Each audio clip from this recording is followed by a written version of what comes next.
Uma ótima tarde para você. Hoje é segunda-feira. Vamos fazer uma semana bacana, vamos fazer uma semana especial. Seja muito bem-vindo ao Dia Azuca. O programa está muito caprichado, feito com muito carinho, para a gente começar realmente muito bem esta semana. A gente está aqui ao vivo, direto da Avenida Paulista 900, na TV Gazeta, num programa repleto de informação. Por exemplo, informação sobre a nossa alimentação. Você presta atenção nos rótulos dos alimentos, mas você lê com cuidado mesmo ou você dá uma olhadinha? Ah, beleza, não sou alérgico a nada, posso comprar?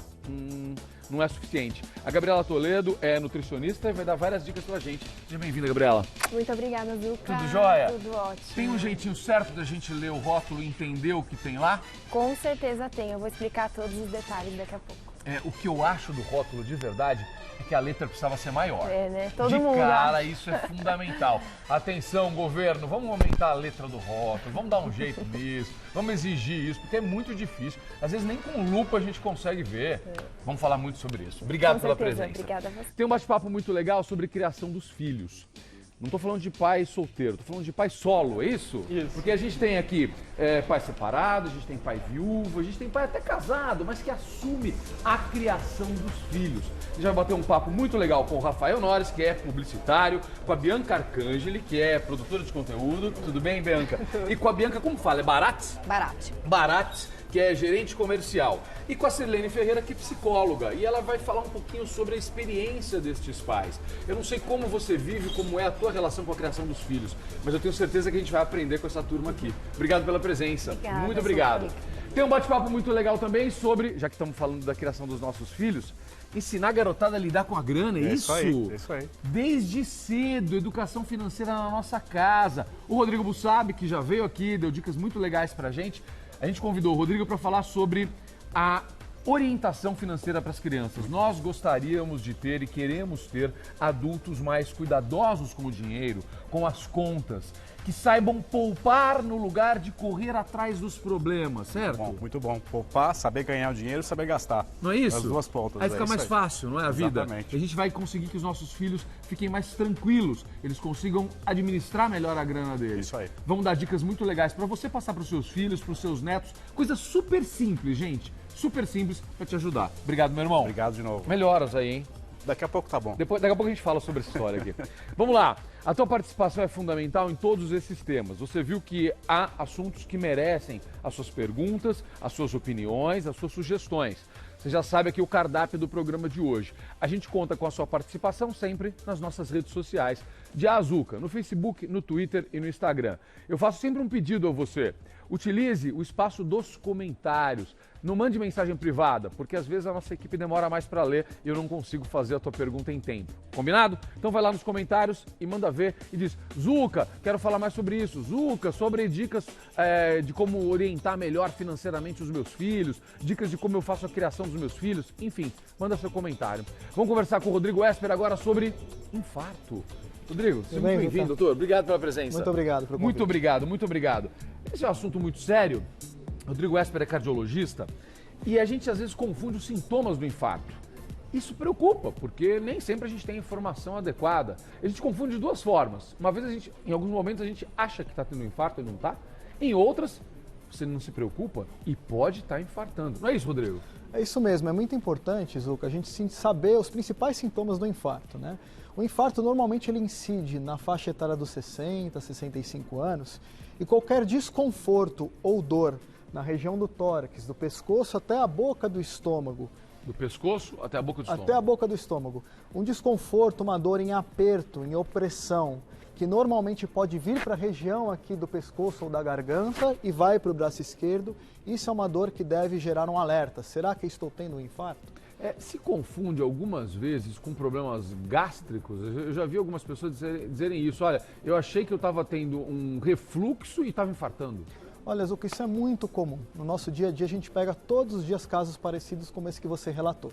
Na realidade, dores aqui na boca do estômago, que como leigo fala, mas uma dor que não melhora, associado a mal-estar, sudorese, deve ser uma dor que deve ser investigada também como infarto.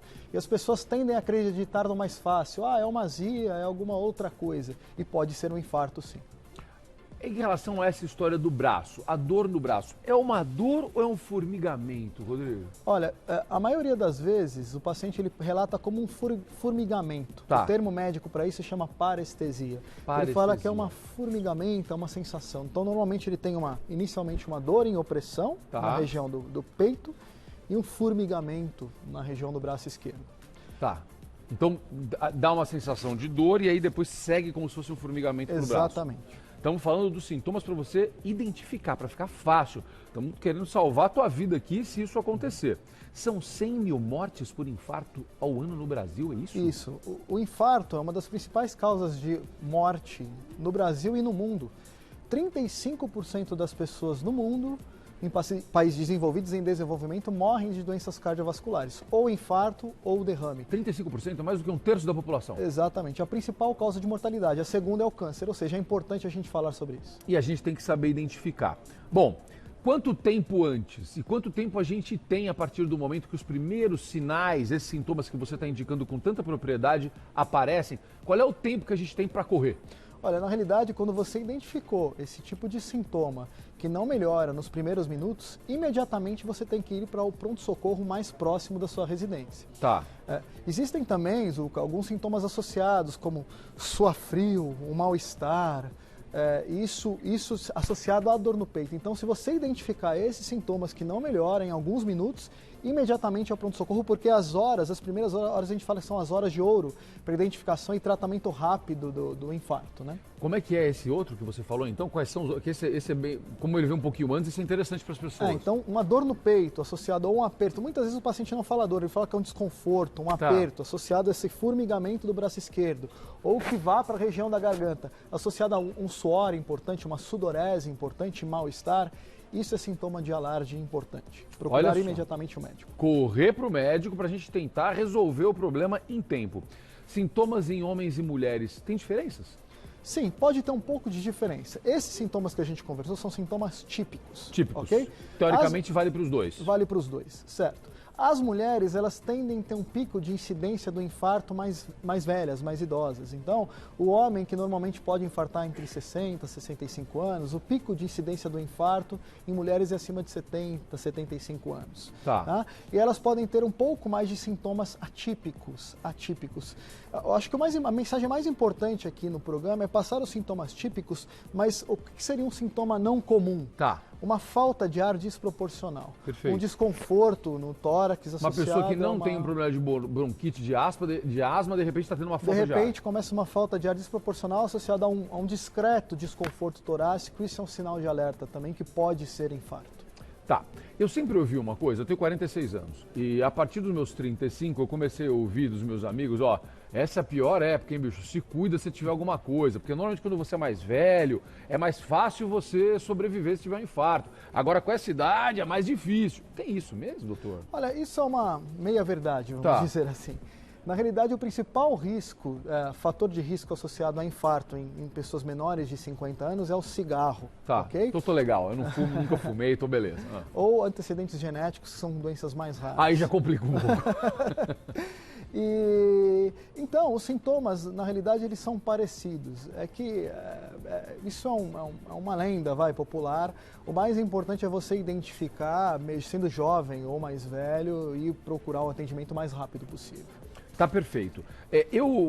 Existem alguns medicamentos e em geral em enfermarias de empresas, em alguns postos de saúde, eles têm algumas coisas emergenciais para controlar isso, não é, doutor? Tem algumas medicações que servem justamente para você conseguir controlar essa situação até ter o atendimento adequado. Sim, o infarto nada menos é o quê? Você tem uma placa de gordura na artéria coronária. Tá bom. E ali forma um coágulo que a gente chama de trombo, ok? Tá bom.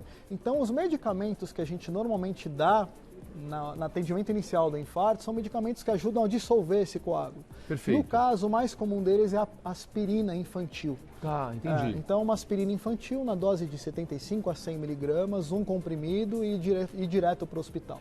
Então, nas enfermarias das empresas, enfim, dos locais públicos, normalmente é bom sempre ter uma aspirina, porque se você identificar um possível infarto, é importante fazer uso desse medicamento, porque ele previne, inclusive, diminui mortalidade nos pacientes com infarto. Olha que bacana, você vê que coisa simples, como é importante a gente ter acesso à informação. A campanha Coração Alerta faz muito disso, né, doutor? Isso, a Sociedade Brasileira de Hemodinâmica, que é um médico cardiologista especialista que cuida desse tipo de problema, que faz o tal do cateterismo, ela criou uma campanha chamada Coração Alerta, que serve justamente para sensibilizar a população dos principais sintomas do infarto e fazer com que a pessoa que estiver tendo esse sintoma procure rápido a emergência, justamente por conta disso. 100 mil pessoas morrem no nosso país por ano por conta de negligenciar a hora certa e imediata de ir no pronto-socorro com uma suspeita de infarto. Ficar demorando, ficar empurrando com a barriga, né?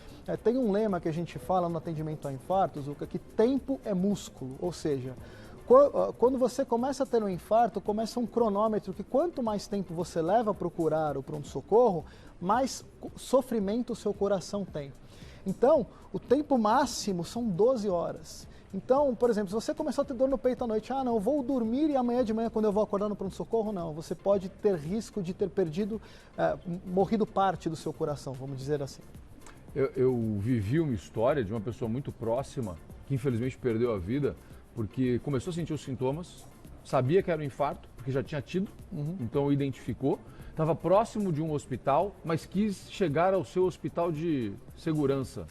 Não chegou. E os infartos maiores, vamos dizer assim, a mortalidade maior são nas primeiras 2 horas do infarto. Então esse pensamento é errado. Então procure o pronto atendimento mais próximo da sua residência. É isso que tem que fazer. É isso, imediatamente. É a velocidade. Como é que a gente ajuda alguém que está infartando?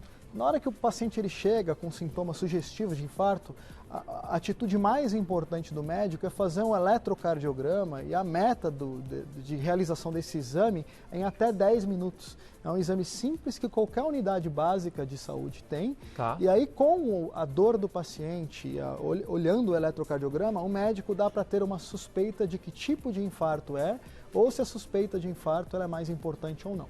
Tá.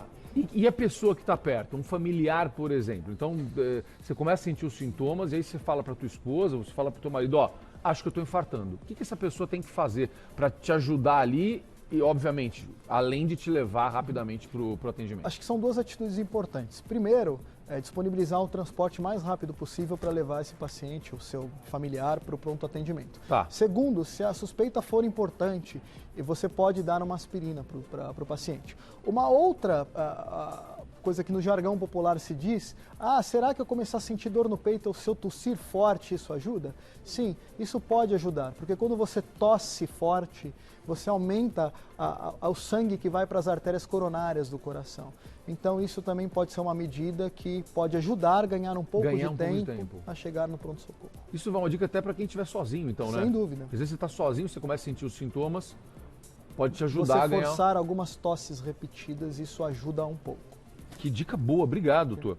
Se você identificar a pessoa que está tendo isso ali, você não começa a achar, ela apagou, começa a achar pulsação, faz o quê? Olha, quando uma pessoa está sem nenhum nível de consciência na sua frente, a primeira coisa, se você estiver sozinho, é chamar ajuda, certo? Chame ajuda. E, imediatamente, se você for um leigo, você pergunta para essa pessoa se ela te responde. Se ela não responder, você inicia imediatamente a massagem cardíaca nela, as compressões cardíacas. Idealmente, você tem que fazer 100 compressões por minuto. Se você está sozinho, não existe a necessidade de fazer compressão e respiração boca a boca. Não é mais necessário. Isso caiu por terra no ambiente de leigos. Perfeito. No hospital, você tem alguns equipamentos para fazer isso. Mas você chama ajuda e começa as compressões torácicas. Enquanto a ajuda vai chegando. Enquanto a ajuda vai chegar. Perfeito, perfeito, perfeito. Muito bem. Caso de reincidência, é pior? As pessoas têm mais gravidade quando elas sofrem no segundo infarto, por exemplo? Depende, Zucca. Na realidade, depende do nível e da complexidade dos entupimentos que essa pessoa vai ter nos encanamentos do coração, que chamam artérias coronárias. Mas eu acho que o mais importante, como no caso que você citou anteriormente de um amigo, familiar, Se você já teve um infarto e você já tem noção de como que é um sintoma, procure ajuda o mais rápido possível e os médicos, a equipe de saúde multidisciplinar vai conseguir cuidar de você adequadamente. Para a gente terminar, a gente falou sobre o fato e o que fazer quando o fato acontece. Vamos evitar isso daí. Então vamos lembrar aquelas coisas que a gente não quer, que a gente gostaria que a gente já tivesse tirado da nossa rotina, mas ainda não tirou. Então nunca é demais falar. Vamos cuidar melhor do coração. O que a gente faz, doutor? Então, isso é muito importante, Zucca. Talvez seja mais importante até do que a identificação dos sintomas, que são como prevenir os fatores de risco que levam a maior chance de infarto. Tá. Então, parar de fumar, alimentação saudável, atividade física. Isso, consequentemente, vai diminuir a obesidade, que também é um fator de risco, ou seja, não ser sedentário, comer direito. Se você, por acaso, tem algumas doenças, como pressão alta, diabetes, colesterol alto, é interessante fazer um acompanhamento clínico regular para tomar medicamentos que diminuam ou previnam a maior incidência de infarto nesses grupos de fatores de risco. Então, isso é o mais importante. E o check-up, doutor? O check-up, na realidade, ele é recomendado para pacientes acima de 40 anos para fazer screening disso que eu falei, pressão alta, colesterol, diabetes. Se porventura for identificado algum dessas doenças no indivíduo, aí você precisa fazer alguma coisa mais regular. Se não, a cada 2, 3 anos é mais do que suficiente. Doutor, como é que a gente encontra o senhor? Está nas redes sociais? Como é que a gente acha? Bom, nós somos da Sociedade Brasileira de Hemodinâmica e Cardiologia Intervencionista. Eu acho que o importante é vocês entrarem no site da campanha Coração Alerta. Perfeito. Que eu acho que lá você tem todas as informações e nós estamos por lá consultando as pessoas e tirando as dúvidas. Dr. Rodrigo Esper, cardiologista, nos falando sobre a campanha Coração Alerta. E olha, nos trouxe muitas informações. Eu já fiz muita entrevista sobre isso, doutor, e consegui aprender algumas coisas interessantes aqui. Legal. Muito obrigado, viu? É um prazer, Zucca. Obrigado. Conte com a gente. Okay. Vem aqui sempre, por favor. Vamos cuidar da nossa saúde. É um prazer. No próximo bloco, os pais que cuidam sozinhos dos seus filhos. Não são pais solteiros, não são mães solteiras. Eles simplesmente têm a missão de cuidar e assumem essa missão de cuidar dos seus filhos. Vamos explicar direitinho como isso funciona, dando dicas para você. Se você vive dessa forma também, isso vai te ajudar. Não sai daí. Estamos de volta ao vivo, direto da Avenida Paulista 900, aqui na TV Gazeta com o Diazuca. Sua participação nas redes sociais, é assim que a gente faz a cara do programa e deixa o programa com a sua cara. Vamos ver o que a galera tá falando aqui. Olha, Vanessa, parabéns pelo programa, Zucca, sucesso pra você, esse é o meu bebê. Olha o gatinho dela, que coisa mais linda. Parabéns, Vanessa, obrigado. Oi, Kátia, adoro você, Zucca, obrigado, amor. Muito descontraído e sempre feliz, continue assim. Eu sou feliz que eu tenho vocês aqui participando comigo, a gente vai se divertindo. Obrigado, meu amor. Olha a Mônica Belinha, parabéns, seu programa está cada dia melhor, pautas excelentes. Obrigado, Mônica. Tem a melhor equipe do mundo, Mônica. A galera é muito boa aqui, viu? Olha a Márcia, programa delicioso que aborda temas delicados, mas super importantes. Parabéns, Zucatelli. Obrigado, Márcia. A gente entende que todo assunto merece ser discutido, ser tratado. A gente toma o cuidado necessário para tratar de todos os assuntos aqui, mas não tem assunto proibido no nosso programa. Obrigado, meu amor. Vai participando, vai dando sugestões de pauta, vai curtindo o programa junto com a gente. Nosso bate-papo agora é sobre a criação dos filhos e para isso a gente recebe, e eu apresento novamente, o Rafael Nores, que é publicitário, a Bianca Arcangeli, que é produtora de conteúdo, a Bianca Barat, que é gerente comercial, e a Sirlene Ferreira, que é psicóloga. Obrigado, gente. Muito obrigado pela presença. Obrigada. Primeiro eu vou pedir para vocês contarem a história de vocês. Como é que é esse negócio? A gente, antes de começar, a gente deixou claro, e eu falei isso logo na abertura, a gente não está falando de pais e mães solteiros aqui, a gente tem situações diferentes em cada caso. A gente está falando do foco de cada um deles na criação dos filhos e do fato de cada um deles assumir a responsabilidade desta missão, desta tarefa. É esse o nosso tema. Então a gente está chamando de pai solo, mãe solo. Essa é a ideia. Primeiro você, Rafael, como é que foi essa história? Como é que você se transformou num pai solo? Bom, a própria história de pai foi no susto, né? Meu filho nasceu, eu tinha 21 anos, tinha acabado de fazer. Ele nasceu 2 dias depois do meu aniversário. Bem novo, bem garoto. Sim, eu estava no último ano da faculdade, estava fazendo estágio. Então, ele nasceu num momento de correria, né? E a separação aconteceu 6 meses depois do nascimento, ele era novinho. Você estava junto com a tua companheira naquele momento? Tá. Sim, e como não foi uma gravidez planejada, a gente estava muito pouco tempo, a gente estava mais ou menos 7 meses namorando. Tá. Quando ela engravidou. Olha Então, teu filho na formatura ali. A gente tá mostrando algumas fotos, tá, galera? sim, ele foi na minha formatura. Eram 2 meninos, né? Vamos que fique claro. Sim. Isso. Era.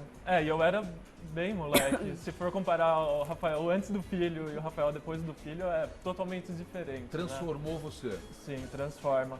E também o pai do Miguel antes da separação e o pai do Miguel depois da separação também é outra transformação. Por quê? Por quê? Porque quando a gente divide a responsabilidade, a gente tem uma forma de agir, né? E eu, antes da separação, eu ainda tinha muito da questão da minha referência paterna, que é do pai provedor e tal.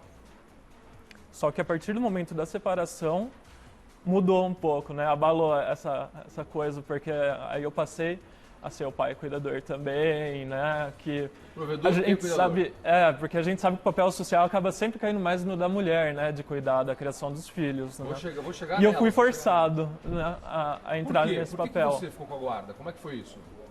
Quando a gente se separou, a gente tinha duas realidades muito diferentes, a minha e a dela, e a gente chegou a determinação, a gente chegou junto a um consenso de que ele tinha uma melhor estrutura comigo, né, por causa da Foi minha pensando família, na questão financeira, tudo. Que legal, parabéns, muito bom, muito bom. Já vou voltar a falar com você. Bianca Arcângelo, que é produtora de conteúdo, o caso da Bianca é interessante, porque você tem um companheiro. Eu tenho, hoje eu tenho. Hoje você tem um companheiro, que não é o pai do seu filho. Não. Mas você que fica com essa missão da criação. Sim. Explica pra mim isso, vamos lá, deixa eu entender. Não é, é que assim, quando eu engravidei, eu não esperava, já tinha terminado meu relacionamento. Ah, tá. Não era um relacionamento que eu queria continuar. Então, o pai até teve interesse em ficar e fazer parte da nossa vida e continuar como um casal, mas isso eu escolhi que não, porque eu não ia ser feliz. E eu tinha certeza que não ia ser bom criar o meu filho em um ambiente infeliz. Perfeito. Então eu falei, quer saber, é melhor eu fazer isso sozinha num ambiente tranquilo e feliz do que eu expor o meu filho a uma briga constante, a um lar de briga, um lar estressante. Porque já estava assim, o clima já não era bom. Não ia ser bom. Perfeito. Já não era bom, não ia ser bom, ia se piorar muito mais. Então eu falei, não, melhor não. E aí eu fiquei bem dedicada a isso. Com 6 meses mais ou menos do Thomas, eu conheci hoje o meu marido. Tá. Que no final ele foi entrando na minha vida, ele entrou na minha vida e na vida do Thomas isso foi crescendo ao longo do tempo, dependendo do quanto ele queria entrar. Eu dei a liberdade para ele de ajudar da forma que ele quisesse. Perfeito. E quando ele quisesse. Então, assim, a responsabilidade ainda hoje Tá aí, ó. é minha. Esse aqui o Thomas tinha 1 ano. Perfeito. Mas a responsabilidade é tua e você, minha. isso é uma opção sua. Você não cobra o teu marido disso, é isso? Então, porque ele não é pai. Ou ele Legal. tem que fazer o que ele faz de bom grado. E eu tenho que respeitar isso.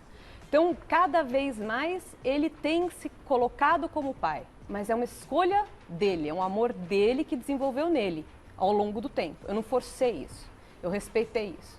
Então, hoje ele faz escolhas comigo. Ah, vamos colocar na escola? Ele falou, mas você não pergunta pra mim? Eu falo, não sabia? Tinha que perguntar? Porque é uma coisa que eu não estou acostumada, porque eu sempre tomei todas as decisões do Thomas junto. Mas hoje, depois de 5 anos com o Thomas, ele já está puxando isso para ele. Bacana, legal. Então ele foi conquistando este espaço aos poucos. E eu fui respeitando isso. E o Thomas também. Muito bom, que legal. Bianca, teu caso é diferente, você ficou viúva, né? Fiquei viúva Como é que há foi? 2 anos e 4 meses. Eu já tinha a Catarina estava com 7 anos. Você tem 2 meninas? Tenho 2 meninas, a Tá. Catarina e a Maitê. A diferença de idade delas, Olha elas ali. 6 anos entre uma e outra. Tá. Quando o Bruno descobriu, ele teve câncer. Quando ele descobriu que estava doente, a Catarina tinha 4 anos e meio. E eu engravidei da Maitê durante o processo. Na época que a gente teve a notícia que vinha o segundo filho, ele estava limpo, estava em tratamento, mas depois de um tempo a gente soube de uma recidiva e aí a coisa veio mais grave. Em nenhum momento da minha vida eu pensei em ter filhos sozinha. Eu já estava com ele há... Tá aí, ó. Ele tava em tratamento, tava com a sonda aí. São poucas fotos que eu tenho de nós 4 juntos. Fiz questão de trazer. Obrigado, muito obrigado. Mas eu não escolheria esse caminho. Demorei para decidir a vinda da Catarina, já estava com ele há 8 anos quando eu engravidei. Foi uma coisa pensada, essa primeira gravidez, a gente combinou, os dois estavam afim. E eu brinco, é uma frase de outra pessoa, mas eu acho que filho é uma bênção muito grande para uma pessoa só. Isso no meu caso. Claro. Né? A gente se adapta. Hoje em dia, a minha vida com elas tem um eixo diferente. Eu imaginava que seria muito mais difícil. Quando a gente soube que já não tinha mais jeito, o meu maior desespero era sempre o pensar nelas, né? A vida do adulto, você retoma, as coisas tomam um caminho diferente. Agora, para elas, né? Uma presenciou tudo, viveu tudo de entendeu perto. O que estava acontecendo, foi exposta à morte cedo, e a outra nem teve chance de conhecer bem o pai. Eu, se tivesse que escolher, né, um cenário, teria ele comigo, criaria as duas com ele até, mas a gente não sabe, né? É tudo uma surpresa super. E hoje é isso aí, hoje a tua rotina faz parte da sua rotina, essa dedicação. Depois de gigante. 2 anos já estou acostumada. Tem vó que ajuda, tem tio, tem muita gente participando. Meus amigos, minhas amigas são super ligados a elas. Mas, no fim, né, sou eu e elas, né? Muito bom, muito legal. Vamos lá, deixa eu conversar com a Cirilene Ferreira, que é psicóloga. São 3 casos bem diferentes, mas com uma missão muito importante, e acho que essa é o que permite que eles estejam aqui falando da mesma coisa, que é justamente essa missão de assumir a responsabilidade de criação dos filhos. Por desejo, dentro de um relacionamento, fora de um relacionamento, por uma questão financeira, enfim, não importa. Mas a missão é desses 3 que estão aqui, com muitas pessoas que estão nos assistindo. Como é que é isso, na cabeça deles, essa responsabilidade? É comigo. Eles dependem de mim. É uma porrada isso, Pois né? A gente estava até conversando antes um pouquinho, né? A decisão de se ter um filho já é uma responsabilidade tanto. Né? E no caso, sozinho ou não? Ops, né? Claro. Aí no caso da Bianca, tem uma questão de fatalidade. Aí ela tem que elaborar um luto, então a família está de luto. Enquanto ela elabora o luto, ela ainda precisa ser autossuficiente para saber como é que ela vai lidar com tudo isso, né? E agora eu tenho 2 filhas e como é que eu vou seguir adiante? Mas o bacana, né? O aspecto positivo é que ela tem uma rede de apoio e ela buscou essa rede. Isso é saudável, então, saudável. Claro, legal. né? Se a gente parar para pensar que ela disse, né, que não queria, se fosse para escolha, claro, foi uma fatalidade, ela enviou. Então, olha só, mas no meio disso tudo, ela tem amigos, ela tem familiares, isso é sensacional, conseguir focar no que tem de bom, no aspecto positivo, e que as filhas dela conseguem perceber isso, olha, não estamos tão só, né, tem mais gente aqui com a gente, né, isso é sensacional, né, é claro que seria bom que o pai estivesse. Aí a gente estava falando, inclusive, né, da vida ideal e da vida real. Talvez a gente idealiza muito essa coisa da família. Por mais que a gente diga, não, mas eu já sei que esse modelo, que esse padrão, Eu acho que tem uma questão inconsciente aí, que tem um modelo idealizado no fundo, né? E que, de repente, a gente pode fazer o desmonte, não idealizar esse modelo com pares e tudo mais, mas entender que talvez uma família, que na psicanálise a gente chama até de família monoparental, e que eu adorei a ideia do mãe solo, mas de repente, no caso do Rafa, é pai solo, né? E aí então cabe para a família monoparental que sejamos felizes, que a gente precisa conseguir ter harmonia, né? Ficaram os dois, então que sejam os dois felizes, que consigam ter de fato, construir aí um vínculo afetivo e estar o tempo todo junto, contando com as redes, né? Porque também não dá para ser mãe full time, né? Não dá para ser pai full time, a gente também precisa né, fazer outras coisas. Tá, e no mundo de hoje, porque em outras épocas a família era ainda mais presente, né? Sim. Hoje as pessoas, as mais velhas, estão com o tempo ocupado também, então às vezes é até mais difícil a gente conseguir este apoio. Então a gente buscar este apoio onde quer que seja é fundamental para que eles possam continuar tocando a vida. Pois é. Porque não dá para parar o resto, especialmente porque eles estão sozinhos nessa missão. Olha, eles estão sozinhos com uma rede de apoio, né? O Rafa falou que tem a família que apoia, a Bianca disse que agora tem um parceiro que me parece que está muito encantado em fazer a função paterna. Deixa, é gostoso, deixa ele experimentar, é bom demais, né? Ele quer um dele também, não? Ele quer, mas você sabe que quando eu comecei meu relacionamento com ele, uma mãe de uma amiga minha me deu uma dica muito boa. Vai. Ela falou, demora, não tem outro filho agora, demora, deixa eles criarem um vínculo. E isso se provou verdade, com o tempo eles criaram um vínculo como se fosse de pai e filho.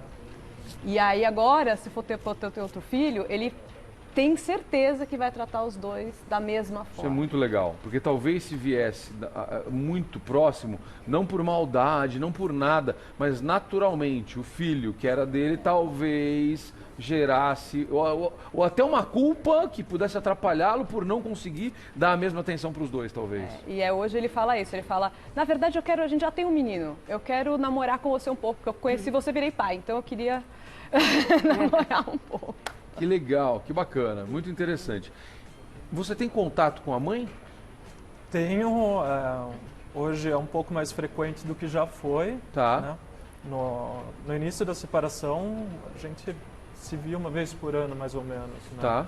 Hoje, com a tecnologia, facilita um pouco, né? Mas a responsabilidade ainda é toda minha para decidir as coisas. Eu, às vezes, comento, passo um relatório, alguma coisa assim. Mas ela não né? interfere, ela não questiona? Não. E hoje ela está em outro país, inclusive. Né? Antes a gente tinha uma divisão, porque eu sou aqui do interior de São Paulo e ela era lá de Curitiba, no Paraná. Então já tinha uma distância, agora a distância é ainda maior. Mas por conta de tecnologias, hoje em dia está muito mais fácil se comunicar, então acaba tendo alguma maior proximidade ainda assim. Né? Como que é para o teu filho isso? Porque é comum na turma dele, na escola, há outros casos de pai solo, por exemplo, ou essa é a história dele e ele conta com o maior orgulho? Eu acho que pai solo é meio que um unicórnio, né? É uma coisa assim que parece até mentira, né? Às vezes, porque infelizmente o papel social de criação é mais da mulher, acaba sendo, né? Então, o pai participativo, hoje as pessoas falam em paternidade ativa, né? Uhum. Porque quando o pai começa a participar, isso já é uma vanguarda quase. É verdade, assim, é verdade. E do pai participar. Agora, na questão dele, por exemplo, em Dia das Mães, essas coisas, ele tem duas referências maternas, assim, presentes na vida dele, né? Que é a minha mãe, que ela passou um tempo me ajudando a cuidar dele, né? E a minha namorada, eu tenho uma namorada hoje também, eu não moro com ela, mas ela tem uma ligação bem forte com ele, porque a gente já está há 6 anos junto. E quantos anos ele tem? E ele tem 9, ele acabou de fazer 9 no mês passado. Então eles têm uma relação também já com essa afeição e tal. Eu não divido a responsabilidade com ela, porque a gente não mora junto, a gente tem outras coisas, mas ela me ajuda bastante também nessa questão. E a própria Sirlene comentou da questão de romantização, né, idealização e tal. Eu vejo que isso acontece um pouco com ele também, né? Não é só os adultos que idealizam, né? Por exemplo, ele tem uma visão de como seria a vida com a mãe, né? Porque quando ele era menor não tinha esse problema, né? Mas agora que ele tem 9 anos, né? Ele já começa... Ele olha as famílias dos amigos na escola. Dos amigos. Ele te cobra isso? Dela. Ele me cobra, a gente tem uma relação bem legal, a gente fala bastante sobre como a gente se sente, sobre o que a gente pensa das coisas. Eu acho que, aliás, é menos uma cobrança, aliás, no sentido da palavra, mas ele sim, ele se abre, fala sobre como ele se sente, né? isso é uma coisa que ajudou bastante a gente, né? Porque eu faço terapia, ele faz terapia, né? Então, é uma coisa que a gente vai elaborando enquanto faz. Eu, obviamente, fui pai bem novo, né? E isso acaba sendo um aprendizado muito grande e tem alguns desafios que a gente não consegue dar conta sozinho, né? Você quer Aí ter eu outro busquei filho? terapia, eu quero. Você quer? Mas minha namorada que me segura para não ter, para a gente se estruturar. Graças a Deus tem alguma pessoa racional na família. Mas ou seja, você gostou da experiência da paternidade? Sim, eu queria ser pai. Eu não queria talvez Tão ter sido cedo. não planejado, Mas eu estava nos adoro. seus planos. Que legal, que legal. Bianca, você falou que a tua filha mais velha conviveu com o pai e viveu todo o processo. Viveu o luto junto com você, acompanhou tudo isso. Ela fala sobre o pai para a mais nova? Ela conta para o pai? É a mais nova pergunta sobre o pai? Sabe, isso é interessante. Não, a mais nova pergunta, mas a Catarina não fala do pai para a menor. Elas estão em momentos muito diferentes, né? Então, a mais velha está na fase da injustiça. Por que foi tão cedo? Ele era muito novo. Ela começou a questionar essas coisas, né? A falta dele não foi repentina, claro, mas um dia acorda, o pai não tá mais, né? E eu até estava comentando isso, as questões se repetem. A gente vai elaborando respostas diferentes porque a criança está crescendo e está conseguindo entender as coisas de uma maneira diferente. A menor, ela já começou a perceber a estrutura familiar, né? Porque acompanha os amiguinhos na escola. Então, no começo do ano, quando a gente voltou às aulas, né, em janeiro, fevereiro, ela virou para mim e falou assim: por que meu pai não vem na porta me pegar? Uau! Aí eu falei: olha, menina, o teu pai pergunta difícil. não tá mais aqui. Ah, mas onde ele tá? Isso ela tava para fazer 3 anos. Tá. Né? Então vem essas perguntas porque a criança vê que os amiguinhos, o pai e a mãe aparecem na escola para buscar. Né? Esse ano teve a comemoração do Dia dos Pais e eu fiz questão que as duas participassem. Elas tiveram um pai Bacana. genial, bacana. Então, vai a mãe lá, fizeram uma atividade. Aí na saída ela falou assim: mas você é minha mãe ou é meu pai? Então, tem muito isso, né? A gente tem fotos, né, em casa, conta histórias para ela entender um pouquinho, as histórias que ela consegue entender. A maior viveu muito com ele, viajava só com ele, fazia as atividades só com ele também, ele era muito participativo. Então, estou em 2 momentos diferentes, tentando explicar as coisas para as duas de maneiras diferentes. Agora, entre elas falam do pai, como ele era fisicamente, mas a maior ainda não tem muita paciência para explicar as coisas que ela viveu Ela para está a menor. resolvendo primeiro ela, né? Exatamente. Ela está isso. nessa fase da Recente, injustiça. né? E é uma missão complicada pela diferença de idade delas e pela diferença de experiência. que Então, cada tem um o dia a vive. dia, né? A rotina. Uma não faz o que a outra faz. Então, a gente se desdobra para encaixar a atividade da maior, da menor. Olha, fica um pouquinho com a pequena que eu vou levar a outra ali correndo para fazer não sei o quê. Tem festinha, deixa. Nossa, daqui 4 horas preciso ir buscar. Mãe, fica um pouquinho com a Maitê, eu vou lá buscar a Catarina. Isso é um exemplo tão pequenininho perto Mas- do cotidiano, né? Mas é o que de fato acontece. Exato. É tipo Porque todo uma dia. não faz o que a outra faz, todo dia. Meu dia começa, né? Espera a menina que trabalha em casa chegar para levar a outra para academia, aí volta para casa, prepara o dia. Final de semana é sempre, né? A Bianca tá lá, a Bianca tá aqui. E você Falo, correndo. gente, né? É, mãe turista, né? Exatamente. O tempo fim de- inteiro. Fim de semana é isso. Final de semana sempre é mais A- caótico. A missão dela nesse ponto é bem complicada, né? Porque ela tem uma... o cuidar toma muito do tempo, obviamente, mas é uma preocupação permanente da mensagem que se passa. Até porque, você vê, as cobranças são diferentes em relação à informação, né? Uma quer saber, curiosa, e a outra já tem a consciência e tem a injustiça. Pois ela não é é. curiosa, ela vai se revoltando com aquilo. Sim, a outra ainda está na fase da elaboração do luto, porque essa coisa da injustiça, de ficar indignada com o que aconteceu, faz parte da elaboração do luto. Então é claro que é difícil para ela falar sobre algo que ela ainda está elaborando, né? E é recente, né? São 2 anos. 2 pouco. anos e meio. Quer dizer, é muito recente para a gente considerar ela uma criança. Para os adultos, isso é difícil. Imagina para a criança, para uma adolescente, né? Então, não é fácil. A gente estava conversando sobre isso. Inclusive, a Bianca disse para mim, eu não gosto quando fala em missão, né?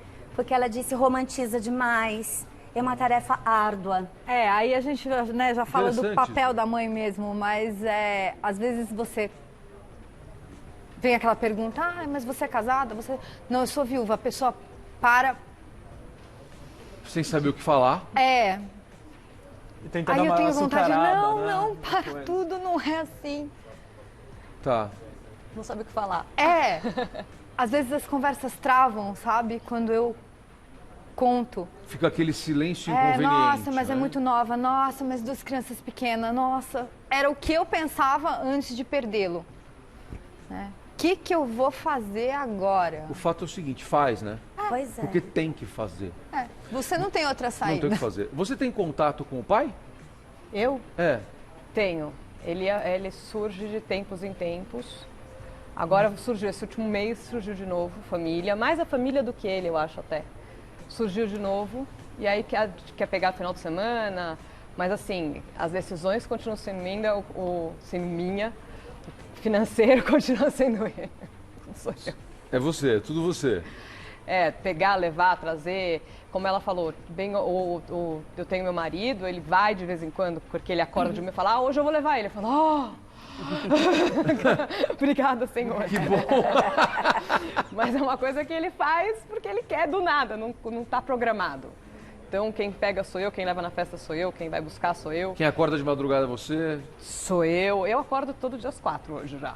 Porque eu já cheguei nesse nível, já estou acordando às 4. É a hora que eu vou dormir. Então, eu acordo às 4, porque chega 9, 10, eu já vi que eu não funcionava tão bem, então eu achei melhor puxar para mais cedo. Então eu acordo às 4, vou fazer ginástica, deixo os 2 dormindo e aí começo a programar o dia dali para frente. Você, olhando tudo isso e já planejando, pelo que eu estou entendendo, já está quase na hora de planejar esse outro filho. Você tá preparada para isso já? Eu estou trabalhando agora. Eu estou, bem ou mal, eu virei empreendedora também, porque eu acho que quando o Thomas nasceu, ele me trouxe a minha paixão. Eu achei o que eu amava na minha vida, eu achei meu objetivo. E eu amo criança, eu amo o comportamento das crianças.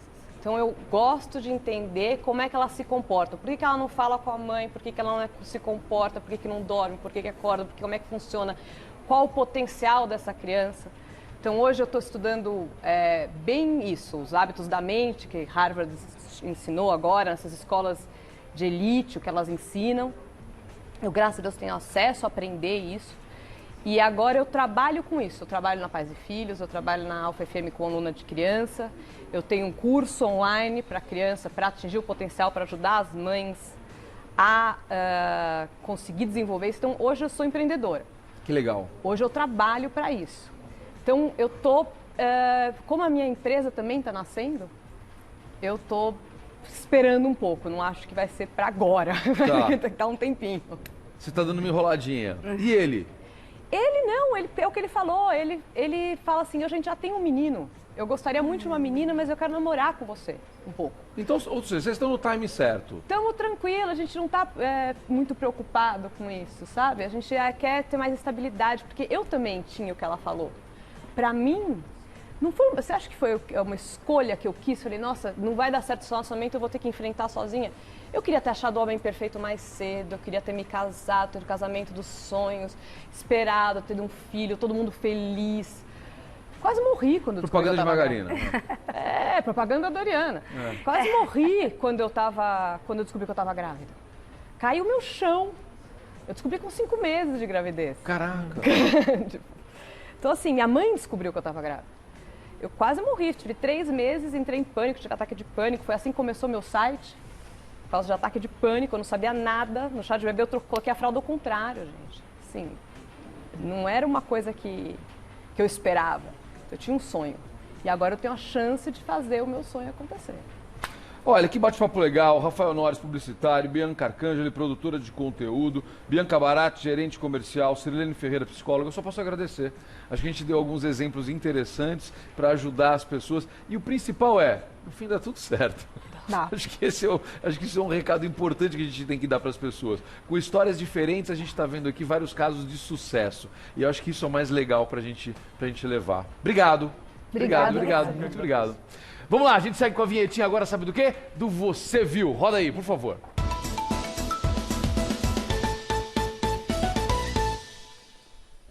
Olha que legal essa história. Um garoto de 18 anos faz sucesso na internet. Aí você fala assim, pô, Celso, sério mesmo? Alguém de 18 anos faz sucesso na internet? Qual é a novidade? É que ele ensina crochê. Sério! Olha que legal, cara! Esse é o Pedro Vitor! Ele observava as tias dele fazendo crochê quando tinha apenas 10 anos. Hoje, aos 18, ele inspira outras pessoas por meio de tutoriais na internet. Que legal, Pedrão! Foi assim que ele se tornou o Pedro Crochê. Muito legal. Mesmo ouvindo palavras cruéis e de preconceito, e claro que ele foi vítima disso, o youtuber não desanimou diante do tabu. Encoraja pessoas de 12 a 90 anos, olha só os inscritos dele. Não só do Brasil, Suíça, México, por exemplo. Aprender a sua arte. Ele é um artista e diz que pretende ser veterinário, mas sem abandonar esta paixão que é o crochê. Além de cuidar dos bichinhos, vai deixá-los ainda mais estilosos quando conseguir abrir um pet shop para vender os modelitos. Pedrão, parabéns por enfrentar o preconceito e por fazer algo que você ama. Que legal. Olha isso aqui, gente. Ah, essa é boa, hein? Um americano usou números do Biscoito da Sorte. Sabe aquele lá, Biscoito da Sorte? Tinha muito restaurante chinês, você quebra e tem uns numerozinhos dentro. Ele pegou aqueles numerozinhos e jogou na loteria. Ele ganhou 344 milhões de dólares. Tá bom pra você, não? Olha isso. Inicialmente, o Charles Jackson, de 66 anos, achou que tinha ganhado ali, quanto? 50 mil dólares, né? Ah, beleza, 50 mil dólares. Já era uma grana. Mas ele foi conferir o bilhete de novo e percebeu que ele tinha acertado tudo. Todos os números. O Charles teve que procurar no Google o valor do prêmio, que nem ele acreditava. Ele não vê televisão. Aos repórteres, o Charles declarou que espera que a sorte grande não mude quem ele é. Falou que vai continuar usando calça jeans. Talvez uma um pouquinho mais nova, ele brincou. O prêmio do aposentado é o maior que alguém já ganhou na Carolina do Norte, estado americano, num único bilhete. Isso é equivalente, gente, a 1.330 bilhões de reais. O Charles afirmou que vai doar parte do dinheiro, que legal, para instituições de caridade e dar 1 milhão ao irmão dele para cumprir um acordo que eles fizeram. Tá bom, 1 milhão de dólares, dá para se divertir. Sorte, muito legal. Agora, vamos trazer isso para o território brasileiro? A Mega Sena acumulou de novo no sábado. Então, 80 milhões é a previsão agora da próxima quarta-feira. Quem sabe, né? Um biscoitinho da sorte aí, né? Não é? Então, atenção. Deu certo com o americano. Vamos sair comprar. Vou comprar biscoito da sorte hoje. Vamos comprar biscoito da sorte todo mundo aqui? Vamos comprar um pacote de biscoito da sorte pra gente amanhã aqui, hein? Fechou, Aninha? Vamos comprar? Vamos achar uma... Amanhã a gente mostra isso aqui. Olha aqui. Infelizmente eu não posso deixar de falar desse assunto. Fiquei muito triste com essa notícia ontem. O ator de Chiquititas e seus pais foram assassinados em São Paulo. Esse garotão aí é o Rafael Miguel. Se você é um pouquinho mais velho como eu, se você não assistiu Chiquititas, eu tenho certeza que você vai lembrar desse garoto de outro momento. Eu era super fã dele. Ele fazia aquela propaganda maravilhosa com a mãe no mercado, dizendo, eu quero brócolis. Ele brigava, eu quero brócolis, brócolis, brócolis. Lembra disso ou não? Ele ficou muito famoso com essa campanha, com essa propaganda. Né? Porque a criança pede bombom, doce, salgadinho, ele queria brócolis. Era uma campanha muito marcante, fez um sucesso enorme. Pois bem, infelizmente ele foi assassinado na noite de ontem, junto com os pais dele, em São Paulo, na zona sul da capital paulista. De acordo com a polícia, os três foram mortos na casa da namorada do Rafael.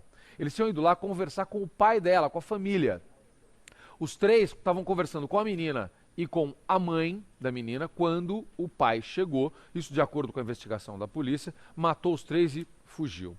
Nossos sentimentos, a gente vai continuar acompanhando as investigações, você vai ter mais informações no Jornal da Gazeta ainda hoje, claro, nos nossos outros programas, especialmente no Mulheres, que tem um espaço grande dedicado a variedades e ao assunto das celebridades. Tenho certeza que eles vão adotar isso e você vai acompanhar isso durante a tarde. Ele ainda não foi encontrado, o responsável, o apontado como responsável, como assassino da família, ainda não foi localizado. A gente vai acompanhar esse caso e você terá as informações aqui, tá bom? Nossos sentimentos à família. Olha aqui, gente, rótulo dos alimentos. Isso é um problemaço. Gabriela Toledo, nutricionista, obrigado pela presença, Gabi. Muito bom ter você aqui. Agradeço. Gabriela, nos rótulos a gente sabe como fazer as melhores escolhas na hora de nos alimentar, na hora de comprar os produtos. Só que a gente precisa saber identificar e entender esses rótulos. Qual é a importância de olhar com atenção o rótulo dos alimentos? Então, na verdade, o rótulo ele funciona como um raio-x do alimento. Então, a gente consegue entender de que maneira ele foi produzido, qual ingrediente tem, se ele tem aditivo, se não. E com isso a gente consegue fazer escolhas melhores no nosso dia a dia. Então eu fico muito feliz quando eu vou no supermercado e vejo lá todo mundo de olho no rótulo, tentando entender e identificar. É muito bacana, acho que tem crescido muito esse despertar nas pessoas. Tinha que aumentar a letra, né? Tinha, isso é verdade, tinha mesmo. Até eu tenho dificuldade de ler alguns. Eu sou míope, então eu enxergo super bem de perto. A minha dificuldade é para enxergar de longe. Mas de perto, apesar dos meus 46 anos, eu leio muito bem de perto, não tenho nenhuma dificuldade. Às vezes o rótulo eu não consigo. E olha que eu leio bula de remédio fácil, mas o rótulo às vezes eu não consigo. Tem realmente esse ponto que precisa ser melhorado. Precisa, né, menina? Isso é fundamental. A gente tem um exemplo de um rótulo aqui, que, se eu não me engano, é que biscoito, pra gente mostrar e explicar as quantidades e tal. Coloca no ar, meu diretor. Obrigado. Vamos lá. Então, por exemplo, isso é seria um rótulo de um biscoito qualquer, né? Vamos lá, Gabi, me ajuda aí. Se você achar que é melhor ali naquele momento. Tá, olha lá, ingredientes. Vamos lá, ingredientes. Porque qual é a ordem? A ordem diz alguma coisa, a quantidade? Explica pra gente. Com certeza. Os ingredientes, eles estão em forma decrescente. Então, sempre o que vem primeiro é o que tem maior quantidade, é o que predomina naquele alimento. Ou seja, neste produto o que mais tem é milho. É milho. Tá. E olha só, em segundo lugar, açúcar, tá? Então, não seria tão bacana esse produto, por exemplo, pensando na nossa saúde, na qualidade nutricional dele.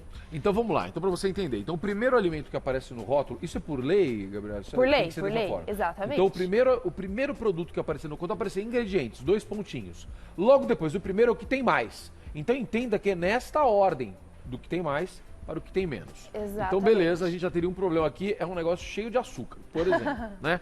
Aí vem malte, sal. Ácido ascórbico, que para mim é vitamina C. Exatamente. Aí vem ascorbato, então, aí vem uma outra parte, que eu começo a ficar com muita dúvida.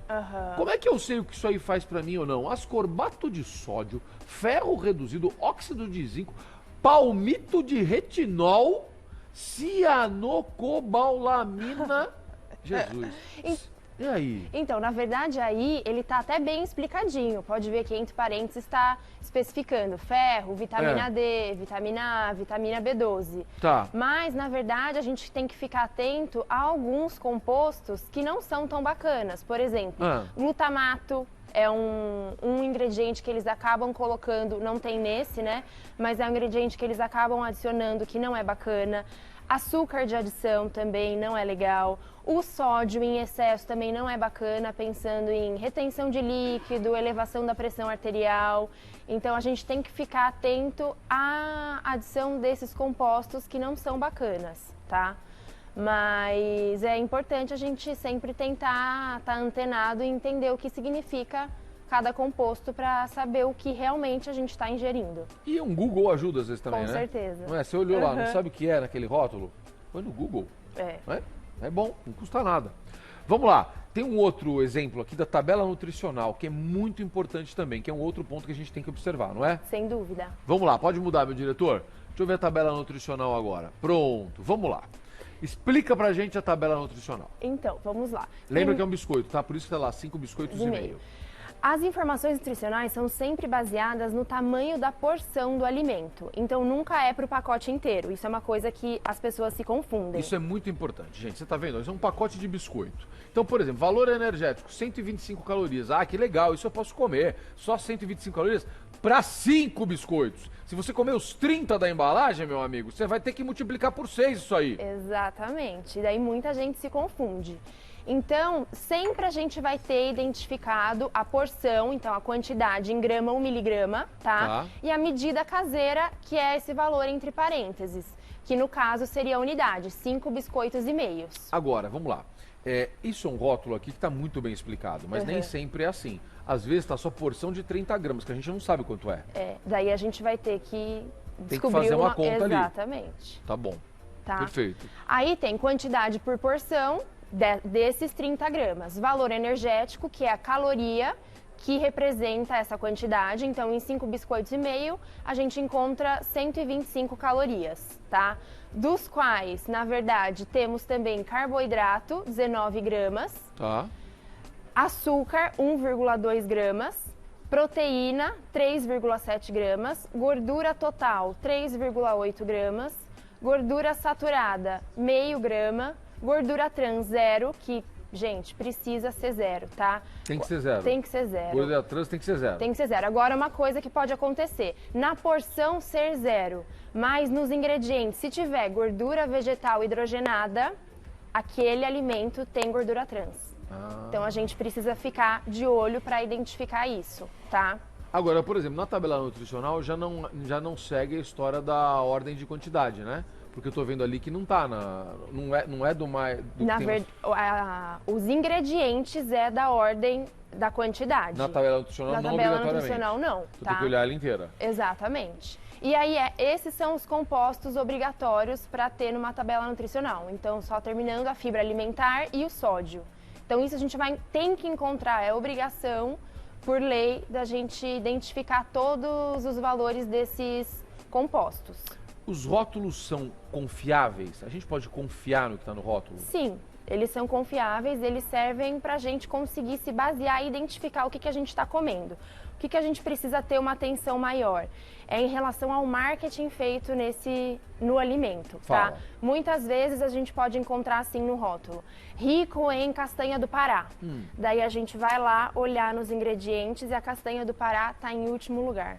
Ou seja, ele não é rico coisa nenhuma em castanha do Pará. É o tá? último. É o último.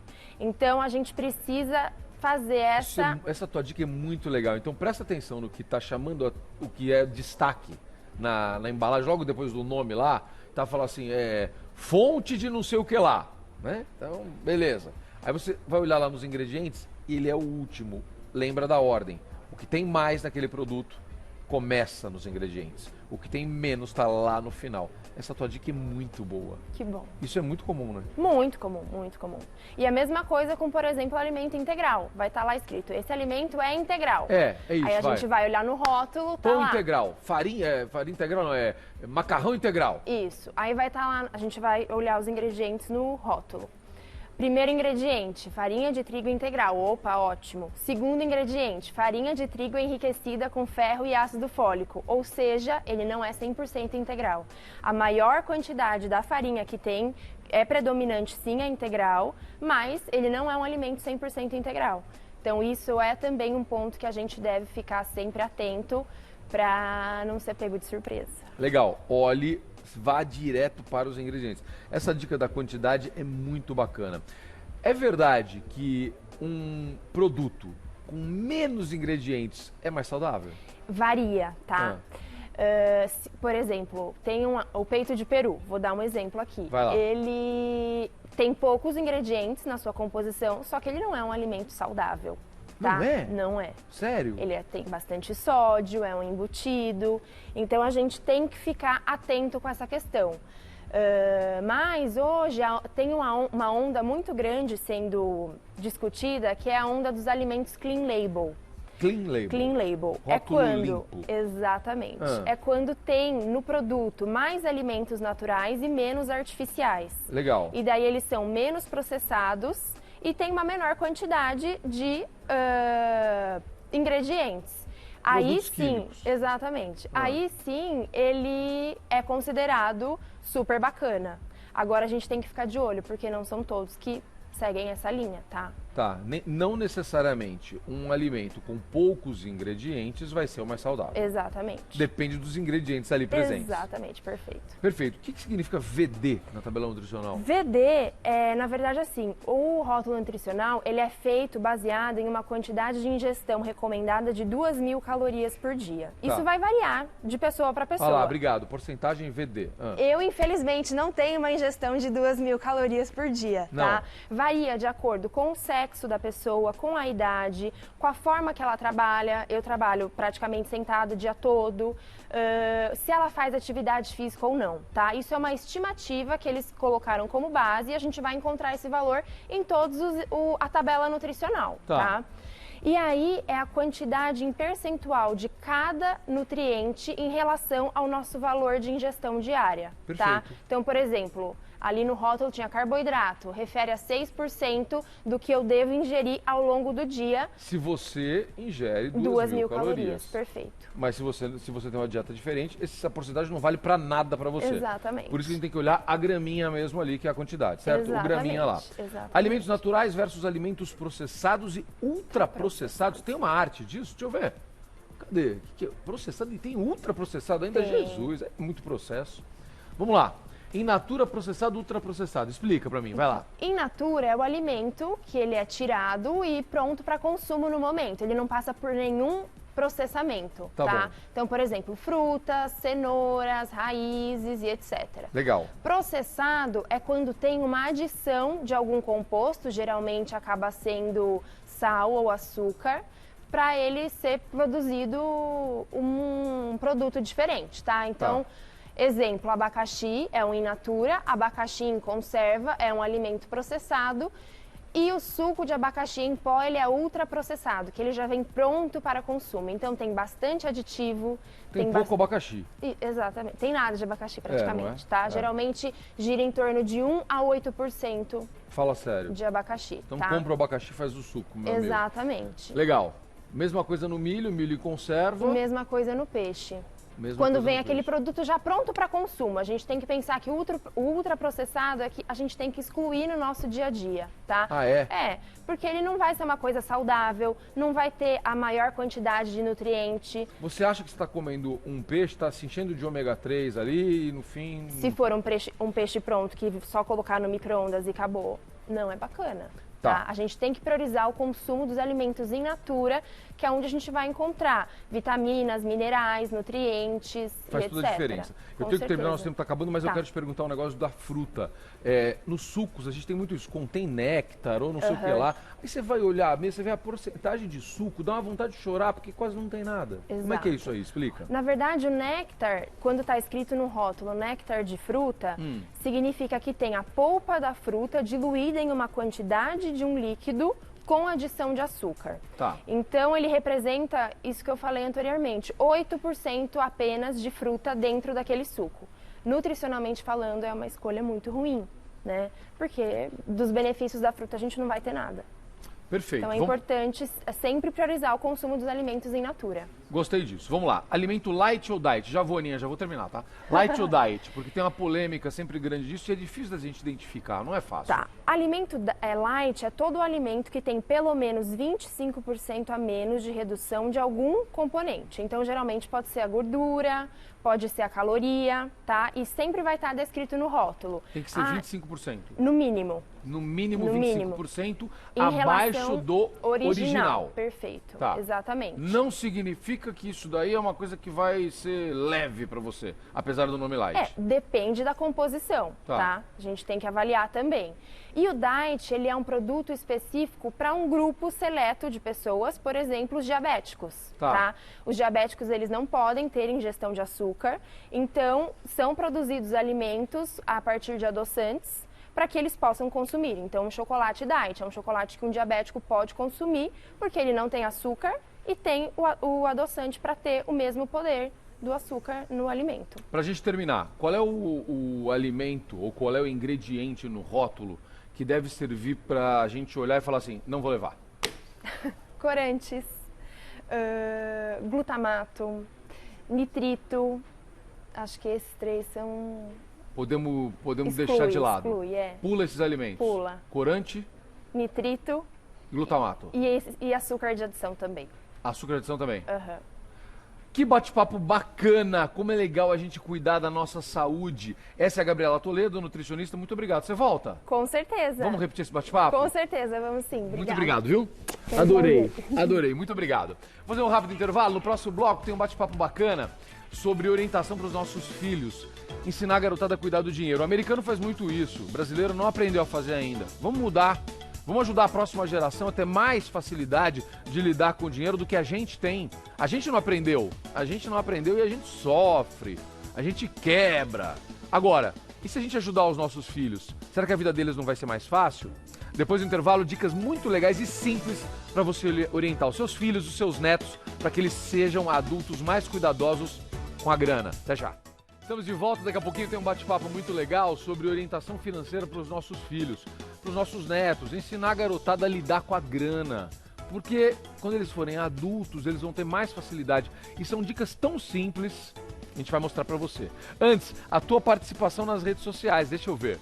Vamos lá, olha a Lara, fiquei viúva cedo e o que eu faço com meu filho é falar do pai de uma maneira linda e tá indo bem. Uma observação, nós viúvas passamos por certo preconceito da sociedade, infelizmente. Lara, você viu que a nossa entrevistada falou a mesma coisa, menina? Quando ela fala que é viúva, a pessoa fala, até trava, até não sabe o que falar. Teu depoimento é importante. Obrigado, Lara. Olha, Eliana, também fiquei viúva com 3 filhos, meninos. Também achei que seria muito mais difícil. Hoje vejo que venci e são todos homens de família. Eliana, um beijo pra você. Parabéns, meu amor. Parabéns, parabéns. Olha a Maria Elisa, muito importante essa pauta, há muitas mulheres nessa situação, principalmente as de baixa renda, que muitas vezes são abandonadas pelos pais e seus filhos, acabam suportando toda a responsabilidade de prover e educar seus filhos. É verdade, Maria Elisa, é uma realidade no Brasil. Não só no Brasil, mas nos países infelizmente mais carentes como o nosso, é uma realidade. Olha a Lola. Amei muito essa pauta, muito importante falar sobre essas questões. Arrasaram, obrigado, Lola, um beijo pra você. É a Lola participando aqui. Vamos lá, sabe o que tem agora?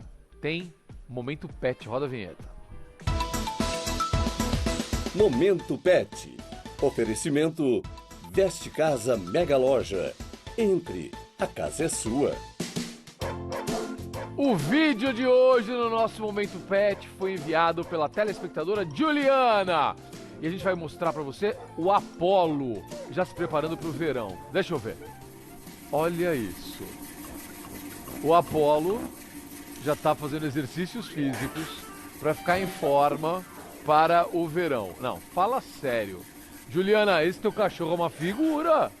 Olha isso. Olha o Apollo só ali no equipamento pra ficar em forma para o verão. Seguinte. Faça a mesma coisa, manda pra gente o vídeo do seu cãozinho, do seu gatinho. A gente vai ter o maior carinho de colocar no ar e ele vai estar aqui no nosso Momento Pet. Manda pra gente. Aliás, eu falei que o Momento Pet é um oferecimento da Veste Casa.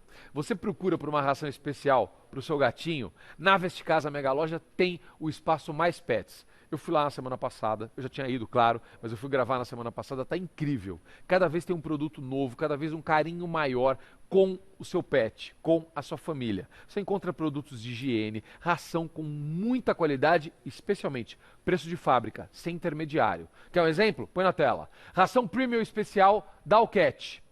Adultos, castrados, de 10 quilos, de R$ 99,90. Presta atenção, olha esse preço. Se você compra a ração para o seu gato, você fala, Zuca, isso não existe. Existe. Lá na Veste Casa Mega Loja, R$ 79,90. Eu estou falando sério. A ração para gatinho adulto castrado de 10 quilos por apenas R$ 79,90. É sério, gente. Quem tem gato sabe como é importante mantê-lo saudável. A ração Dalcat Premium Especial veio para turbinar a saúde do seu felino, deixando ele com pelo macio e brilhante.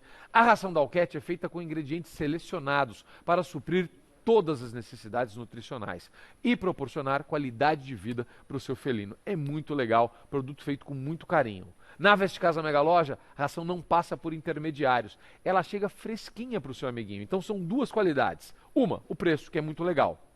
A gente está falando de produto de qualidade, mas a gente quer pagar barato. E lá eles têm esse cuidado. E ela é muito fresca. Chega lá e olha, data de fabricação e data de validade. Você não vai achar nada tão fresco no mercado para o seu gato, para o seu cão. Para conhecer mais, acesse o site vestecasamegaloja.com.br. Aí você vai lá e clica na seção Pet Shop. Veste Casa Mega Loja, tem tudo para sua casa, tem tudo para sua família. Um beijo para a galera da Veste Casa. Vamos fazer o seguinte, vamos falar sobre como ensinar a garotada a lidar com a grana. Rodrigo Bussabi está aqui mais uma vez, é uma alegria ter você aqui, meu amigo.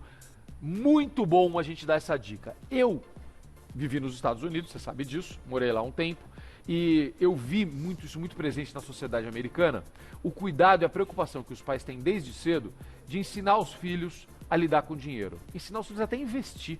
A garotada sabe até investir já quando é criança. E isso faz toda a diferença, porque a chance de você quebrar é muito menor. E aí, no Brasil a gente está engatinhando com isso, mas tem algumas dicas simples que a gente pode dar, não é? Tem. E a gente está falando aqui, vai falar nesse programa, nessa entrevista, acho que como criar adultos de sucesso. Porque você pode contar com a sorte, meu filho é assim, meu filho é assado, ou você pode criar alguns hábitos bem importantes. E, bom, primeiro, obrigado pelo convite. Assim, foi um prazer participar do programa número 1. Foi mesmo, bem legal. Estreamos juntos aqui. Número 1 do Tio Patinhas. Foi isso mesmo. Deu certo. E tá funcionando, bom, parabéns, funcionando. E eu queria contextualizar essa história. Vai lá. Você falou assim, você morou nos Estados Unidos, você sabe a diferença de cultura de lá para cá. Lá eles têm uma moeda que tem 200 anos. O dólar tem mais que 200 anos. Então, criou uma cultura de planejamento que a gente não tem. Por quê? Porque o real vai fazer agora, dia 1º de julho, bodas de prata, 25 anos. É muito recente, Zucca. Não, meninão. Não deu tempo ainda da criançada entender o que é que eu ganho, quanto que eu gasto. A inflação atrapalha muito isso. Então, você pegar as pessoas que têm 43 anos para baixo, elas já têm essa cultura. Mas a minha turma para cima, ainda fica com aquele negócio, será que vai ter corte de zero? Será que vai ter alguma coisa? A gente acha que em qualquer momento isso pode acontecer. Então eu queria contextualizar esse assunto, porque tudo que eu vou falar aqui vem da metodologia norte-americana, porque eles têm essa cultura. A gente não tem. Então algumas coisas podem doer aqui, mas são importantes. Pratiquem. Vamos lá, então presta atenção, são dicas muito legais para você dar para o seu filho, para o seu neto, para você criar esse ambiente. Você vai ajudar no futuro dele.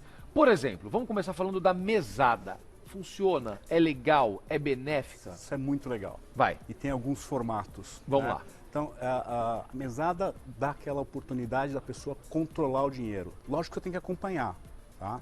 Você gastou tanto, falta tanto até o final do mês, que a criança não tem essa noção no começo. A partir de que idade?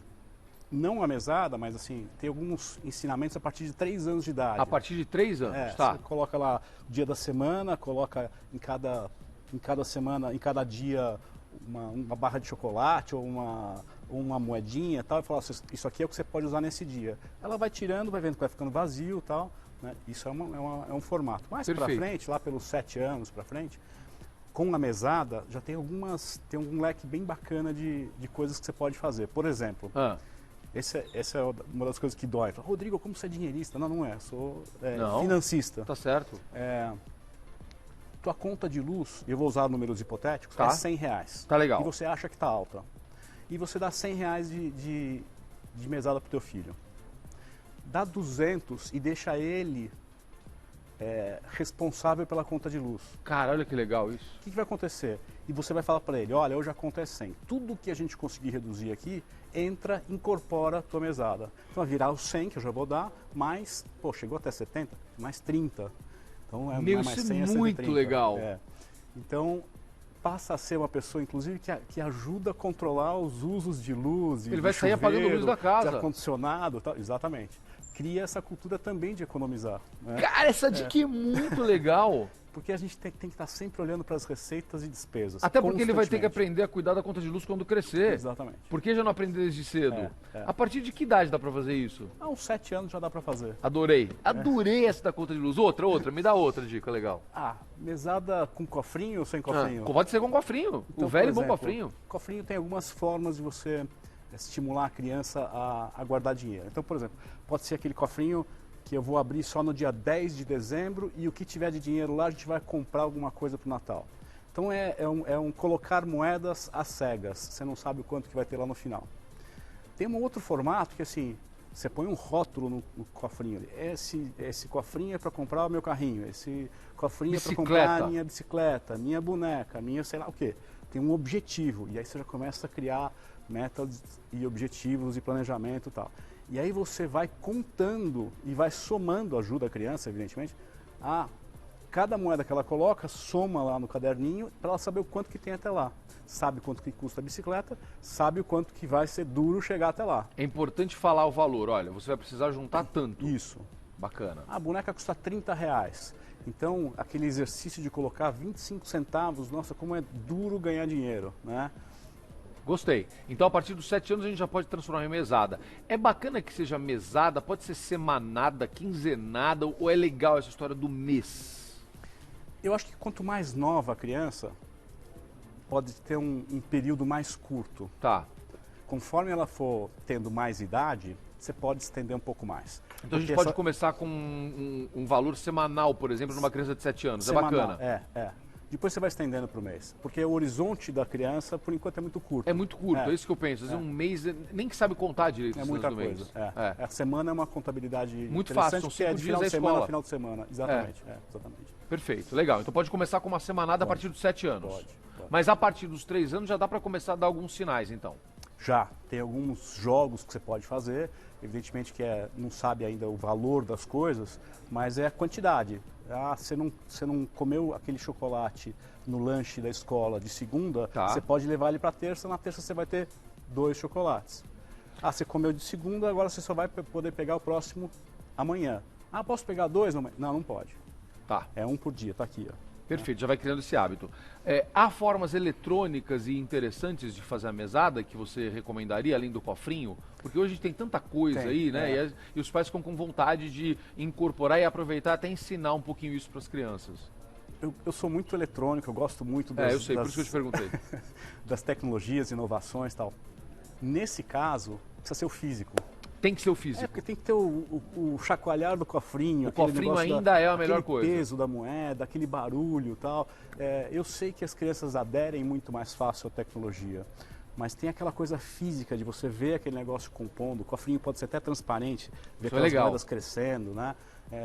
O cofrinho não precisa ser exatamente o porquinho, né? Pode ser um vidro. Exatamente. Tá? Desde que ele seja fechado, né? Fechado e não pode mexer, não pode abrir antes do tempo. Não pode mexer. Que legal. Esse é o primeiro estímulo de ensinar a criança a poupar. Você acha que é o primeiro estímulo? Eu acho. Bacana, legal. Pais, faço o que eu digo, não faço o que eu faço. Que tipo de exemplo a gente precisa dar? Porque, infelizmente, não necessariamente a gente está com as contas em dia. Mas não significa que a gente tem que dar uma mensagem diferente para o nosso filho. Então aí nesse caso vale um pouquinho do faço o que eu digo, mas não faço o que eu faço. Pelo menos você não mostrar para o seu filho. Então você tem um pai compulsivo que gasta demais. Como é que a gente não deixa isso passar para o nosso filho? Eu acho que usando as dimensões corretas, você pode dizer assim, a gente sai uma vez por semana para comer hambúrguer, talvez a gente tenha que pular a semana que vem, vamos só para daqui 15 dias. Bacana isso. Porque o papai e a mamãe não conseguiram guardar aquele dinheiro que precisava para poder comer esse hambúrguer, né? E essa batatinha, ou vai comer um hambúrguer sem batatinha, começar a criar esse tipo de informação. Agora, as crianças são esponjas. Então, se você está no carro, parou no posto de gasolina, está entre o álcool e a gasolina, mostra para ele, deixa eles perceberem que você está fazendo conta para ver o que é melhor, se é o álcool ou se é a gasolina que você vai colocar. Que legal isso. Né?